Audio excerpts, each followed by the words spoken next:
Um, Good morning. We are very happy that you invited us to Finland. We would much rather have come to Finland in person, but it's also convenient to do it via Zoom. So if we speak too fast or too slowly, please indicate. And we thought about introducing ourselves, not with biographical questions, but with the two questions. So introducing us as a team, how did we both get to know each other, and what do we both appreciate in each other? And Alex, do you remember how we got to know each other? Well, it was definitely at an English week. So English week, I'm sure you all know, is the teacher training offered by the Waldorf Federation in Germany, and where you can go for a week. It's usually in the autumn sometime, and it's a rich place to get deeper training in Waldorf English teaching. And I started going there at the beginning of my training, and Ulrike was already at the front. So Ulrike was one of the people who was giving a lecture in the mornings, and she was always also giving some kind of workshop during the day. And Ulrike is, I mean, one notices her immediately, because usually at English week, let's just say until now, the lecturers at the beginning are all men, and then there's Ulrike. So she shines a female light in that organizing team.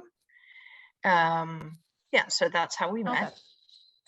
Okay, I remember Alex from also English week, one of the social evenings, when you sang one of your wonderful songs, because Alex is also a singer. And so that was the first how I got to recognize or to acknowledge that she is there and to remember her. Maybe I continue with saying what I appreciate about you. That is her enthusiasm about teaching. So I feel you're really sort of with the children, and you're really trying to get to the children. And also your willingness to open up to research, to questions, to discourse when it comes to teaching, training teachers about your teaching. So to pass on what you experienced. So that's what I appreciate in you. That's why I like to work together with you. Yes, thank you very much. And what I appreciate in Ulrike is she has a kind of pioneer spirit. So Ulrike, I feel that she is always at the very front of moving the movement forward, whether that be by creating a digital space, a digital platform for teacher training. And that is a huge job, is dragging Waldorf into the digital age. I think we can all agree to that. And and her willingness to engage in dialogue and in confrontation if need be, in order to bring their movement forward, yeah, in teaching. Thank you. Okay, I would like to, we agree we would do this sort of lecture in a more female form. I sort of got stuck with the lectures at English week because I always complained it's always men. So now I always have to do one, but actually I find that it's a rather male form to give a lecture. I mean, not sex-wise, but attitude-wise. And so I'd like to do it dialogical, and we're going to do that together with Alex, so that we will have a dialogue as a lecture in a way. But I would like to start with a few thoughts at the beginning. By briefly looking at the situation in which we are teaching foreign languages today, 2022. So within a pedagogical context, which puts the children, the child and her needs in the center of all our pedagogical effort. That's what Waldorf pedagogy is. And I think this situation that we have today should therefore influence what we are doing. So at the moment, there are several issues that come up again and again in general as well as in pedagogical discourse, inside as well as outside Waldorf. That's on the one hand, all the issues around the use of media, which lead to strong demands on implementing media competences in school, as well as the call for a conscious media strategy in education, so to make it a healthy media education. Then we are surrounded by the need for ecological and sustainable thinking, and as well action, which we cannot ignore in education either. For example, yesterday there was another big demonstration in Hamburg. So students go to the demonstration, don't go to school. So that's a reality for school as well. For the last years, the topics such as gender equality, cultural diversity, the need for decolonializing our thinking have called for attention and have become acknowledged, and they also need to find their ways into school. Issues of social relationships and the importance of community building have certainly increased since the Corona lockdown, but they have not been unknown before. Already with the discussion of social media, the question of how well can people communicate, how well can they behave in a community are an important issue. And then, especially now after Corona, there's a strong warning by doctors and psychologists that young people today suffer mental illnesses much earlier and to a larger extent than was known before. And many people are aware of these challenges. And in the last couple of years and months, I had the chance to listen to and to speak to several pedagogues, philosophers, educators, who have interestingly found different words or metaphors for this situation. So Otto Scharmer, for example, which you might know with his theory U, he talks about the three divides: the ecological divide, the social divide, and the spiritual divide, which means the divide from ourselves, so being separated. Constanza Kalix, in a talk, she's the new head of the pedagogical section in Dornach, she raised three questions with which children today come to school and teenagers. The first one is, are you disappearing? You meaning the other. The second is the world disappearing?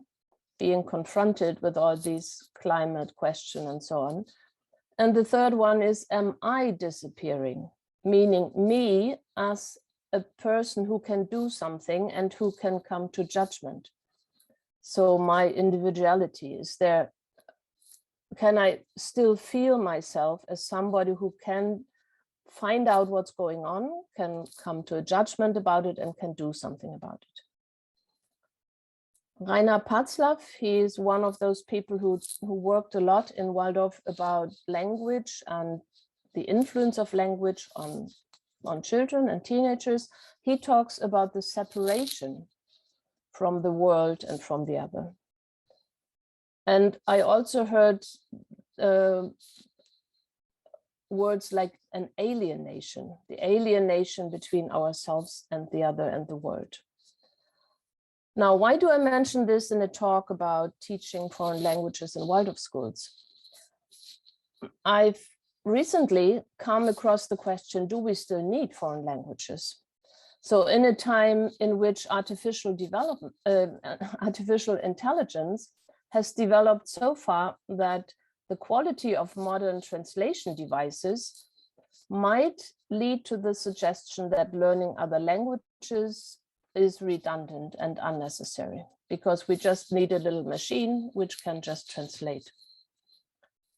But since in Waldorf we say the Waldorf curriculum is a holistic approach, which is actually about the focus on the children and the development of the children and young people, the different subjects are just different vehicles, and vehicles for inviting and accompanying the children's healthy development and growth. And so I think we as language teachers need to ask ourselves, what can we do in our language lessons to bridge these three divides and to help children and teenagers to connect to the world, to connect with the other, and to connect with themselves. And so I would like to start and ask you, Alex, what you think, and let's start with the title of this workshop today that sort of summarizes what does it mean for you, letting the pupils shine?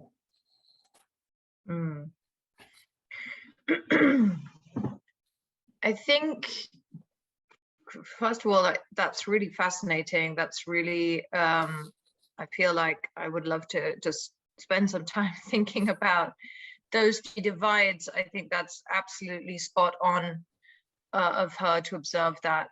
In terms of letting pupils shine, I think that's interesting, actually, even if we look at that issue of divide, because to shine in a way is also to experience yourself in a certain way, right? If you shine, then you have a feeling of yourself and you have a feeling of the other, because you sort of shine onto something, right?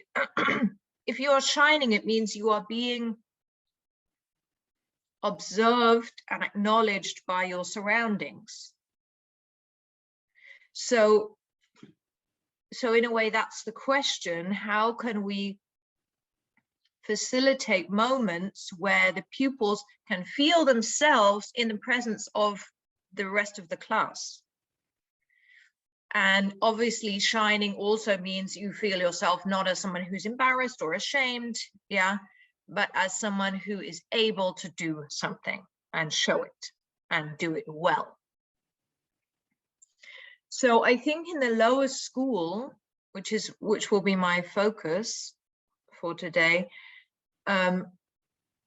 creating moments where they can shine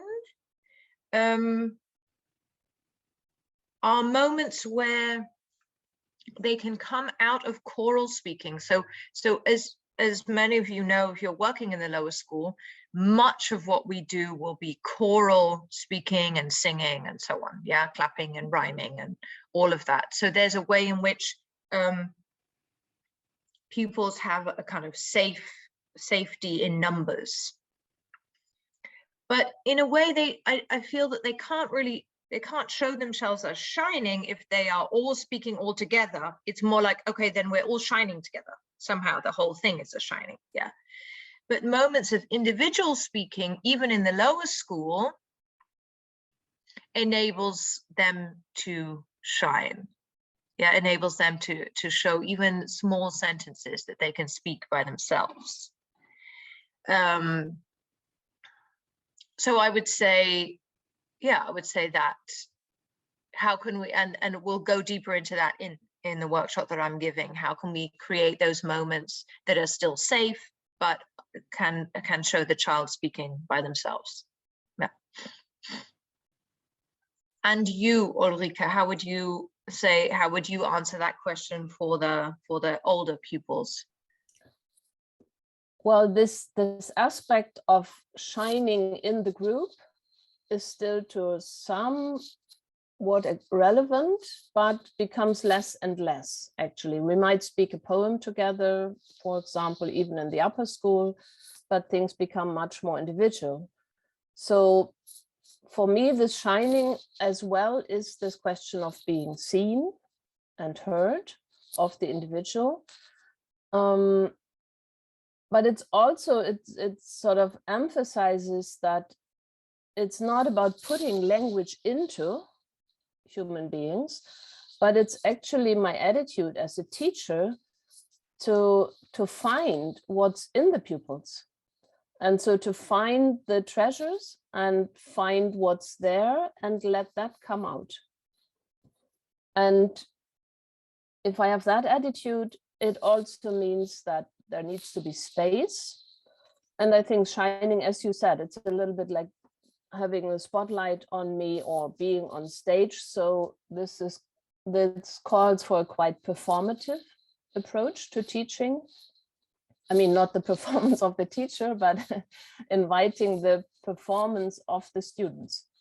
So yeah, to let go, especially in the upper school, but also before, to let go of my feeling as a teacher. I need to bring lots and lots and lots to the students, but balancing that with also making space for students to perform, to try themselves out and to show what they can do, and with a willingness to appreciate that. I think that would be the shining part for me. And this would go as far as the teacher's staff room, not sitting there saying, oh, they couldn't do anything today and they are so. So it's pretty much also an inner attitude that I want this shining light and I want to see them. Now we sort of agreed on a few questions that we would go through and engage, and they are also partly in the program. And so in order to let pupils shine, we need to engage them, right? I mean, they might not want to switch on their light by themselves. We have to invite them to switch that on. So how do you do that? How do you engage pupils in language learning in the lower school, Alex? Well, I'm sort of battling with the sunlight right now, so I'll keep trying to find a bit of shade. Well, in the lower school, I think it's all about play, because small children, that is their mode of learning. So even we all know that throughout kindergarten, and I think you as Finnish pedagogues, you are kind of a shining light to us all, that you make space for play, yeah, especially that, and you don't force children into school too early. As you know, I don't know, I come from England, and children are in school by the age of 4, which is kind of crazy. And so I think if we hold on to that attitude that children certainly up to the age of 9 probably, their main mode of learning is still play. So we need to be able to create situations in which English is used, but in an unconscious way, and always within the context of something that is playful, right? So it doesn't have to be always a game, although games are great. Games are a great way to create moments of individual speaking. Even if it's circle games or songs or clapping games or finger games, the mode that the children should be in is playful. Yeah, that would be my answer to that. And how is that different? Yeah, in the middle school that changes then. Yeah, a bit, but I would like to pick that up, this going with what the children bring. Mm-hmm. So if the play is this important thing, I think it's still, pupils still like to play in the middle school. That's true. And play and performance is a great context. I mean, then it leads to sort of these readers that you then act out. It's not that much the free play, but it's sort of organized play. It also gives a context. And I think language learning is a lot about the context. For example, grammar. I mean, grammar, and if we introduce grammar in the middle school, it's not for the sake of grammar. Right? It's not because passive is important. It's only important if there's a context in which it is important. And through games, we create the context in which then grammar that we want to introduce becomes relevant. Mm-hmm. So I think that's sort of, and being with what students like to do at that age.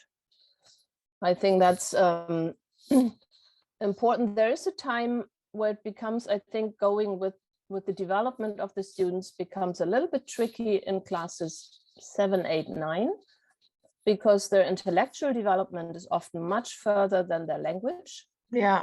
So when we engage them with literature, for example, we sometimes have to choose easier books than what they actually would like to read and talk about. So I think engaging them with what they are interested in is a bit, well, calls for some fantasy or creativity in that time. In the upper school, I think it's very important to engaging them in topics they are interested and in questions they are interested. So not keeping it simple in order to make language learning easy, but really to introduce challenging topics. Yes. So that they are engaged because they are interested and want to participate. I think this wish to participate is also a really good magnet for engagement. Yes, that's absolutely true. Actually, that wish to participate, that's a very, I think that's almost like the point, that the sort of golden thread that goes through them all, because of course little children always want to engage somehow. Yeah, they want to participate, they are all about that. Although I would say almost in the middle school, that's a tricky moment, because there is for some pupils a sort of draw to disengage actually in the middle school, right? So they you know, there's that identity crisis that happens there. I was interviewed by a master's student the other day, and she asked me something that got me thinking about, you know, what tasks do you bring? What are you asking the pupils to do for you in your English lessons, and why? I feel like we need to ask ourselves, why am I asking them to do this? It's becoming more pressing, a more pressing question, because that time of like, well, I asked them to do it because I'm the teacher and I learned this is how I do it in college, you know, this is the way that they will learn, you know, the passive or whatever, so I'm asking them to do this. But for pupils, you know, we're leaving that age of like, well, the teacher told me, therefore I will nice and obediently do the task. It had, like Ulrike was saying, it has to be somehow relevant to them. And I feel like the question in the lower school is it fun? Is it fun? Is it playful? Is it a playful thing, or is it a sort of too mental? In the middle school, the question is, what does it have to do with me? That's what I feel like is a kind of fundamental question. And in the upper school, I feel like, what does it have to do with the world, right? What's the relevance for me in the world for this task? Yeah, right? That's Now what you just said also brings up the topic of, I mean, if we have participation, we also have this question of inclusion, of diversity, and of encouragement. So we said everybody is willing to participate or wanting to participate, but how do we enable everybody to participate? I think that's also, especially in foreign language classes in my school, we always have 1, 2 native speakers who are together with children who have huge difficulties with the language. So how do you do that in the lower school to encourage pupils and to include everybody in what you're doing? Very much a question. I mean, in the school that I teach at, we have children with special needs. So I don't know, I mean, we'll get into that perhaps in our individual groups, what sort of pupils you have in your language lessons. And that thing of inclusivity is a huge topic for me and for the teachers in my on our staff. Yeah. So what do you do about it? How do you encourage pupils to participate? Yeah. Wow. Well, that's really getting into the details. I mean, I think fundamentally, if I'm going to talk about it in a more general way, then I think that word encouragement is super important, and going in there with the attitude that everybody can do something. I have a class 6 at the moment who I took over. I did not teach them in the lower school, which is unusual. Normally I would take a class really in class 1, teach them all the way through to class 6 or 7. And this class was struggling. The teachers, they had many teachers swapping in and out of the class. And then they had a new teacher who was very much struggling in that class. So I took the class over, did not know the pupils. And I was confronted by this real sort of absolute low level of confidence and belief in themselves, their ability to do English, whatever. And I'm finding that what is actually very healing for them is that I don't accept that. I kind of come with a sort of radical confidence in them. Yeah, so it's almost not like, oh, you can do it, you can do it. It's like, no, I don't accept that you don't believe in yourselves, because I believe in you, and therefore, you know, you can do it.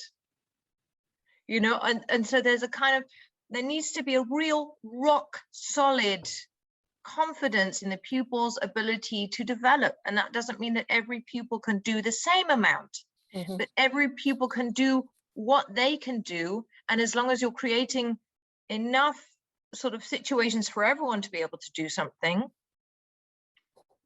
then they can experience themselves as capable. Yeah, right. It's sort of also nearly the attitude that carers, parents have with their children when they learn the language. Yeah, you want them to participate, you want to encourage them to do something. Yeah, so I think it's true, it's a question of tasks, of methods, but it's a general, I think it's again a general attitude that when whatever task or activity we create, there needs to be space for everybody in there. So it's ideal in the middle school. I remember putting up a play of Robin Hood, and there was one boy who wanted to play Robin Hood all the way through, and there was another boy, he just was the guard, and he had one word saying stop at the right moment, right? And they were both important in the play. I mean, the play wouldn't have worked without the stop. And there was this attitude, everybody is important here, no matter whether they talk for an hour or whether they say one word. And so to find, then that's a bit more tricky in the upper school, but I think if there is this general attitude that we have different parts in what we do, and that there is something for everybody, there is this about healthy teaching, that it needs to be understandable, manageable, and meaningful for everybody. Yes. Those 3 elements. And I think if we keep that in mind, then we have to create the spaces. Yeah. Maybe we could look at this. We also came up with that, how to give voice to pupils in foreign languages. So what is this voice in the lower school? So the voice in the lower school, we can sort of talk about voice literally and figuratively. And in a way, the voice in the lower school is the teacher's voice, because the lower school is about them mimicking you, right? So they're not coming up with language out of something that they know, unless they are native speakers themselves. If they're not native speakers, then all that they're doing is reproducing what you are saying. So, you know, I'm always every year kind of amazed and tickled by listening to my class 1s and my class 2s when they start to do this individual speaking, and just how sort of pristine and clear their English voices are. And then, well, I just think, well, no, it's not a surprise, because it's my voice. So all they're doing is they're taking on my voice, right? And in the middle school, that starts to change. And that's one of the crises that happens in the middle school, is that they are not reproducing everything that I'm doing. They're actually trying to find their own voice in it. And that's perhaps where this kind of silencing starts to happen in the middle school, because they're afraid that it makes them nervous to use this English voice. Whereas in the lower school, it's not strange to them, because they are constantly slipping in and out of roles. That's what playing is. So the fact that they can sort of stand up and be an English person, little English child in that moment of speaking, isn't foreign, because, 5 minutes ago on the playground, they were a horse, or a soldier or something. So they are constantly in and out of roles, and that's the beauty of the lower school, is that you don't have to come up against this fear of how they might sound if they are speaking a different language, because it's just a role. It's part of play. Yeah. Yeah, in the middle school, it's still true if you play or set up a play of Robin Hood or Ghost at the Castle or whatsoever. They also take on roles, but now really a theater role, right? And go into that, and that also makes it necessary to use the language, because Robin Hood was in England. He could only understand English, so we have to speak English. I think in the further we move up after puberty, it's becoming more their own voice, their individual voice. But it's not only the sound that we have to become familiar with. Language is also a lot about identity. And for some pupils, that is really threatening, because whenever they slip into a different language, they change identity a bit. And for some, I also experience it's a chance.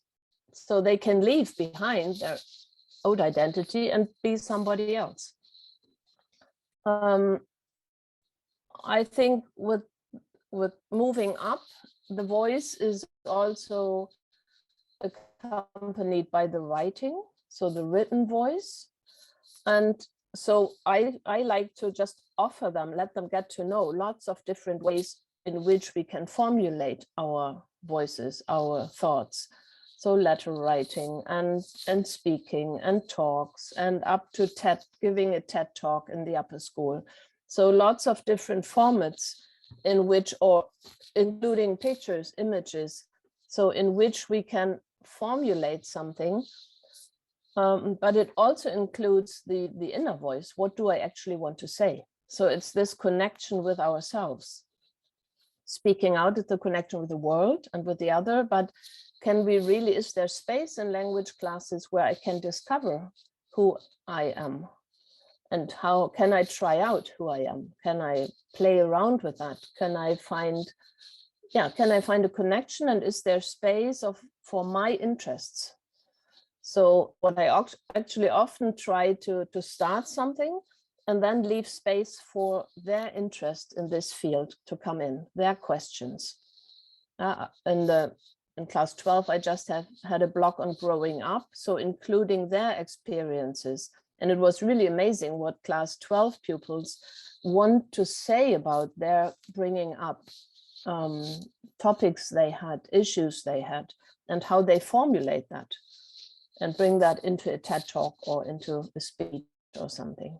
So that's sort of, it becomes much more individual and much more, in different formats, and includes a lot of content as well.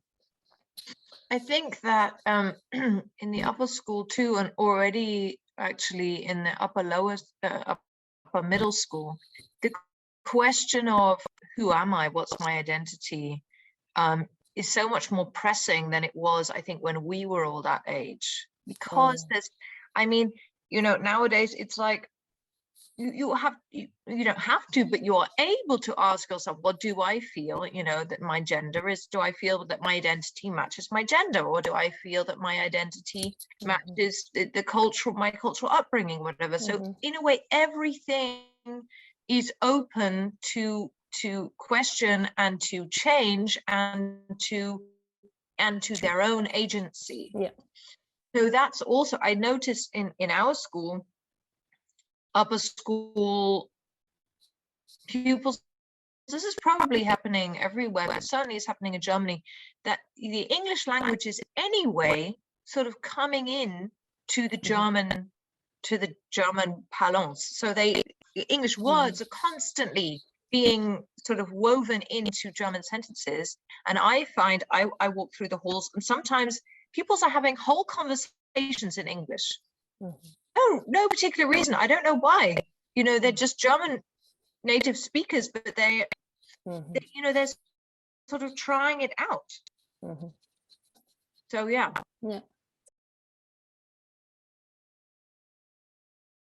Like to pick that up actually, because that is sort of a point of formal and informal teaching.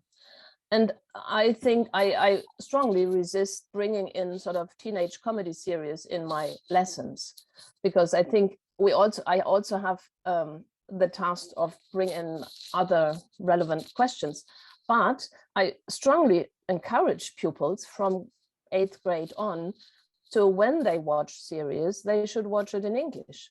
And when they have conversations, and I noticed that many of my students actually do that. They've become very aware, and I try to make them aware that there is an informal part of it.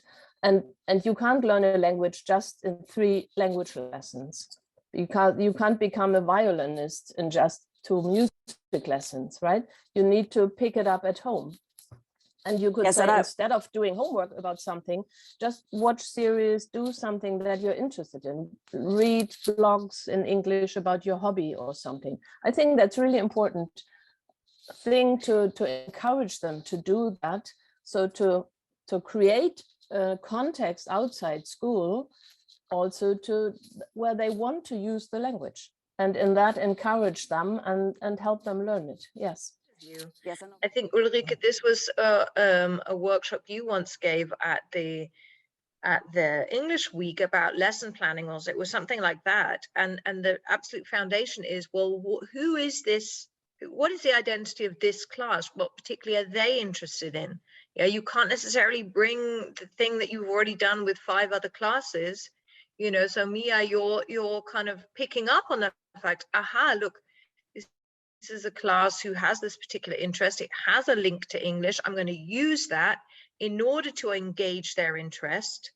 And then, of course, what you probably found too, everything just flows from there. Then you're not working against, right? Then you are not only just kind of giving them an easier place to learn from, you are giving yourself an easier place to teach from, right? Because there's that connection with them. Yeah.